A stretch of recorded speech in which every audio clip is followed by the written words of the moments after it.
So I don't want to offend anyone here, but you might be doing your writing goals wrong. You are doing writing goals, right? We got to start with that. Hopefully you're doing them already. But I do think there are some common misconceptions and some wrong-headed approaches that if you do them, you're going to end up sabotaging your writing rather than actually having like the most amazing banner year ever. Because I really do think that the next year can be your best writing year ever. So what I'm going to do is I'm going to give you 9 mistakes that a lot of writers often fall into, and then I'm going to tell you what you can do instead to help ensure you have a great writing year. The first mistake that I see a lot of writers make is they end up setting big project goals. Now, what is a big project goal? A big project goal just says like, this year, I'm going to write a whole novel. It's a little bit like the title of Walter Mosley's craft book for writers, This Year You Will Write Your Novel. I'll actually put a link to that below if you want to check it out. But here's the problem with that goal. I think if you make that goal, you are more likely than not to fail, to not write the novel. Because you're gonna hit October or November or next year and suddenly wake up and be like, oh man, remember I had that goal to write my novel?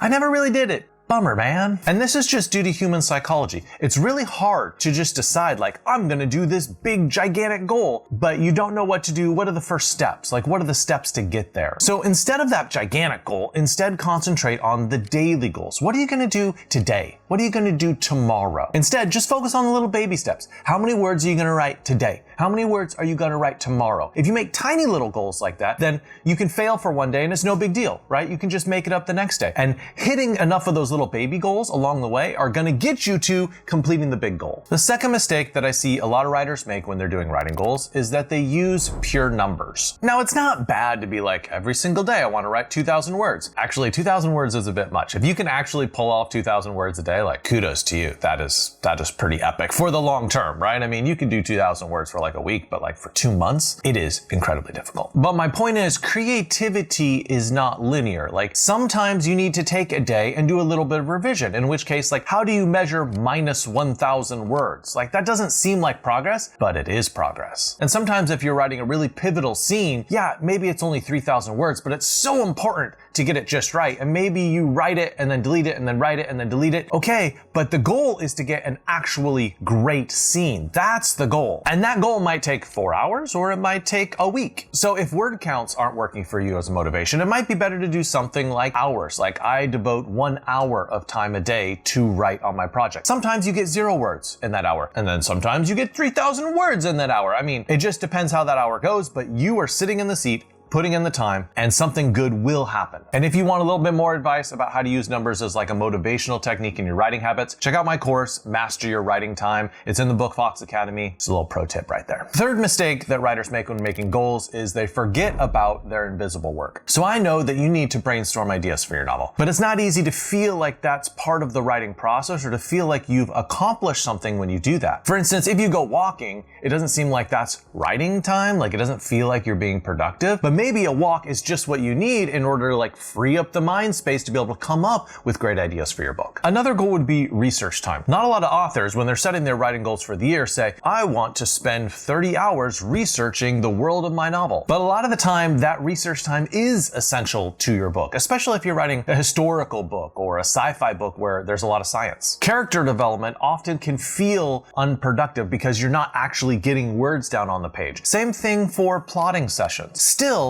all of these things are sort of invisible things that contribute to fulfilling your ultimate goal. So you should count them as goals in the whole writing process. Another example would be just studying the craft of fiction. Part of your writing goals should be, I'm going to read 5 craft books this upcoming year. Now, I will say that it's easy to get caught in a downward spiral and devote all of your time to character development and researching and stuff and not actually write any of the book. So make sure you don't fall into that trap either. But in general, I think it's a good idea to count any time that you're spending on developing the novel, whether it's plotting or character development or whatever, as part of the goal that you're trying to accomplish. The fourth thing that some writers forget when they're making goals is focusing only on writing goals. I think too many writers focus only on the object of getting that book out and not all the supporting stuff that contributes to that. So I'm talking about stuff like having a goal to join a writing group, this upcoming year. Maybe have a goal to start up a book club or join someone else's book club. You could have a goal to sign up for a conference or a retreat. You could have a goal to take some online writing courses like BookFox Academy, just saying. You could have a goal for applying for a writing grant. You could also have a goal where you figure out what's holding you back from writing and saying, okay, I'm going to take a break from video games or social media or watching too much Netflix or whatever it is so I can devote more time to actually getting the writing done that I want to do. And don't forget that you can have some goals that sound unusual, that sound very unwriting related. I've seen other writers where part of their writing goals were hire a babysitter, because with small children, they literally did not have enough time to write. And they would hire a babysitter so they could go to a coffee shop and pound out some words. I've also seen some goals where it's just designed to help writers get courageous. For instance, aiming for 100 rejections in a year. If you send out 100 submissions, well, you're gonna have a shot to get some acceptances as well. You could also have some oddball goals like you want to create a soundtrack for your character in order to get to know them better. Or to create a soundtrack that you listen to during the writing process that really gets you in the mood. You can even have a goal like you want to join an improv class because you want to get better at dialogue, and thinking on the fly in an improv class will really help with that. My point is, don't think of your writing goals so narrowly, right? As being only about writing. Think very expansively. Like, how do you want to construct your life in a way that will allow you to write your book this year? The fifth mistake that some writers make is making inflexible timeline commitments. It's often not a super helpful goal to say, I'm going to finish my book by June. I'm not sure why you would have an accent while saying that, but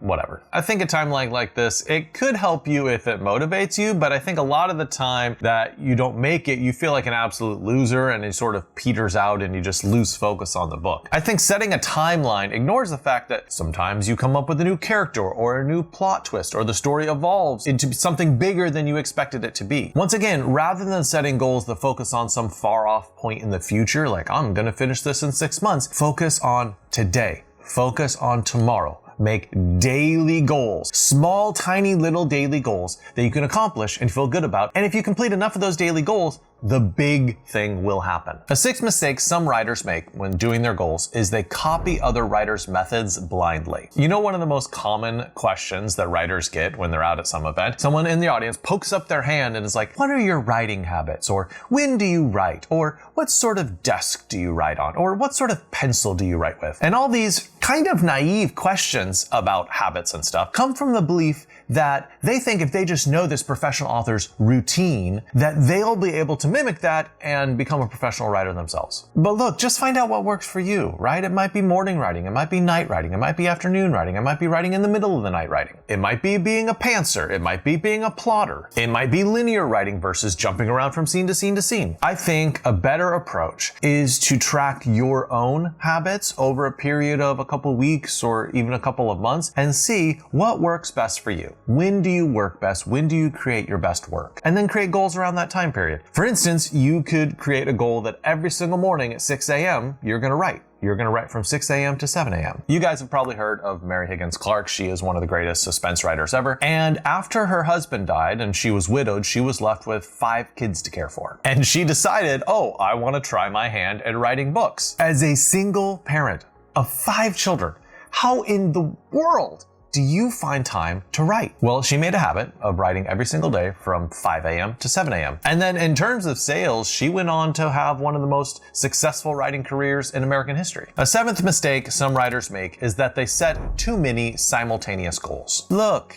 I know you're ambitious, and that's wonderful. I love the ambition. But I think when you're setting goals, you don't want to overwhelm yourself. You want to pick an amount of goals that you think, I can actually pull this off. Sometimes we refer to these as being stretch goals. You're not setting a goal that's so wildly outlandish there's a 0% chance of you're getting it, but you're also not setting a goal that it's really going to be easy to accomplish. You want something that stretches you, but is realistic. Part of that realism is not setting 25 writing goals. You're gonna write a book. You're gonna build a platform. You're gonna post every single day on social media. You're gonna start a newsletter. You're gonna read 50 craft books. You're gonna take 100 writing courses. I love the ambition. I love it, but I think a better approach might be just to do, say, 3 writing goals or 1 main writing goal with a couple of smaller writing goals underneath it. An 8th mistake some writers make when goal setting is terrible reading goals. Yes, you do need reading goals, because I feel like reading goals are an essential part of being a writer. You cannot be a good writer without reading a lot of books. So what are some good examples of reading goals? I do think a sheer numerical approach is probably bad, right? Reading 100 books this next year, it's probably not the best approach. Reading 100 books this year, I do think that focuses too much on quantity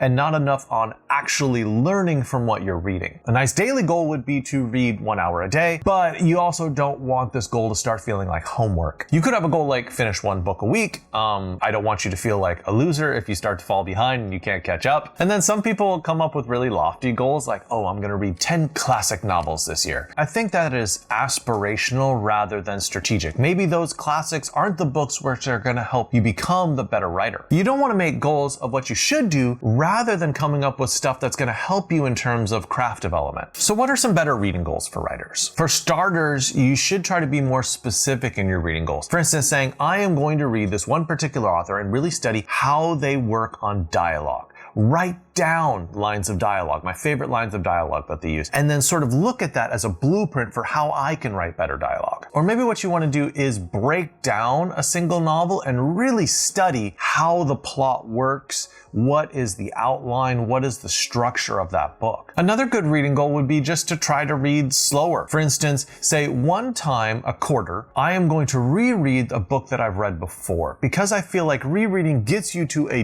deeper analysis of what is working and what isn't working in that book. Another good reading goal would be to try to read broader. Say, try to read outside the genre that you normally read, because you can learn from a variety of different genres, right? You can learn from going to plays, you can learn from movies, you can learn from poetry, you can learn from all sorts of different graphic novels. So take whatever inspiration you can from outside sources that aren't your sort of typical genre that you read. And lastly, really think about the application of what you read. For instance, every book that I read, I take notes in the back of the book. So if you turn to the very last page of the book, all that white space there, I have covered with notes of things that I noticed about the book, things that I liked about the book, things I can learn about the book, things I can teach from the book. That's what it looks like to read as a writer rather than as a reader. You are gleaning material from that book. You are coming up with stuff that you can use in your own book. And the last mistake that some writers make when setting goals is sticking to their original goals. Look, I admire the perseverance, but sometimes you have to admit, I might have written that goal badly. And halfway through the year, you're like,